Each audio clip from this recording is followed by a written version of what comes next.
Bonjour à tous, c'est Julien Reynard d'Investir.us. Je suis ravi de vous retrouver pour cette nouvelle vidéo concernant l'immobilier aux États-Unis.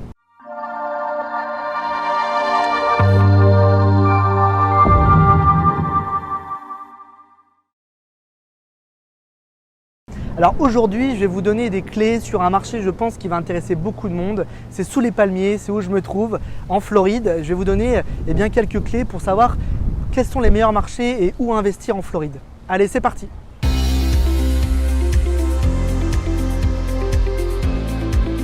Alors avant de commencer sur vraiment les zones où investir en Floride, je veux déjà vous dire une chose, c'est qu'il faut choisir correctement son actif dans le résidentiel pour investir en Floride.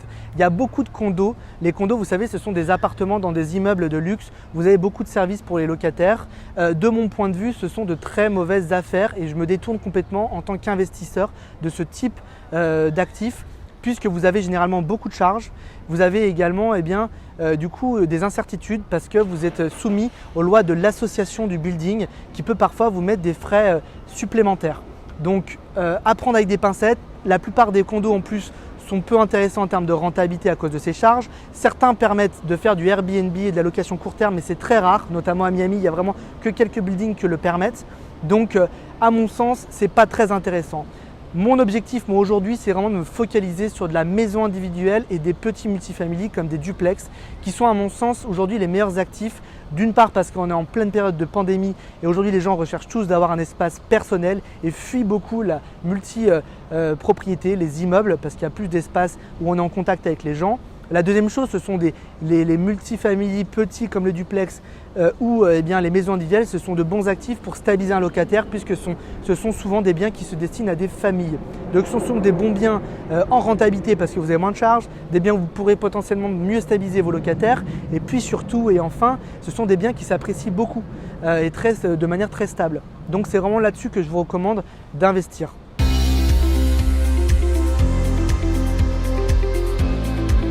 Concernant la zone d'implantation, je vous propose de passer rapidement en revue les grandes zones où investir en Floride. La première grande zone, c'est bien sûr le sud-est de la Floride, on va dire de la grande zone de Palm Beach jusqu'à Miami. Aujourd'hui, c'est une zone qui se développe énormément autour du marché du luxe. C'est même d'ailleurs Miami aujourd'hui l'agglomération qui attire le plus de grandes fortunes dans l'Amérique, aux États-Unis. Donc c'est vraiment quelque chose de très important pour les grandes fortunes, mais ça veut dire aussi que les marchés ont énormément augmenté ces dernières années.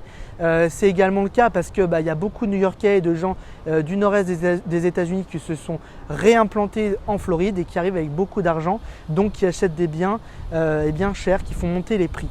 Donc aujourd'hui, le sud-est de la Floride est moins intéressant en termes de rentabilité parce que les prix ont beaucoup monté à mon sens.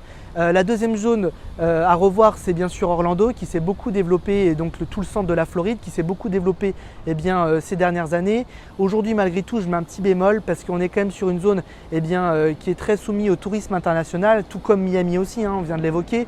Et donc ça veut dire que en période de pandémie, on a toujours des travel bans qui sont en cours. C'est très compliqué pour les touristes de venir voyager, de profiter des parcs d'attractions d'Orlando. Donc moi, à mon sens, c'est une zone qui reste encore un peu trop risquée. Enfin, la troisième zone, c'est bien sûr la côte ouest de la Floride, on va dire de Naples jusqu'à Tampa. C'est une zone qui est beaucoup plus homogène, malgré tout avec quelques particularités. Naples c'est beaucoup plus orienté vers le luxe. Tampa c'est plutôt une zone destinée aux millennials, c'est-à-dire vraiment aux gens, aux jeunes actifs. Et puis de la zone Fort Myers qui est une grande zone urbaine, elle est plutôt mixte. C'est malgré tout une zone assez homogène qui voit notamment beaucoup de tourisme américain. Donc vraiment du tourisme domestique et ça c'est très intéressant parce qu'aujourd'hui c'est une zone qui à mon sens souffre beaucoup moins de ce qu'on est en train de vivre en termes de pandémie et donc qui est beaucoup plus stable, qui se développe de manière beaucoup plus stable à mon sens.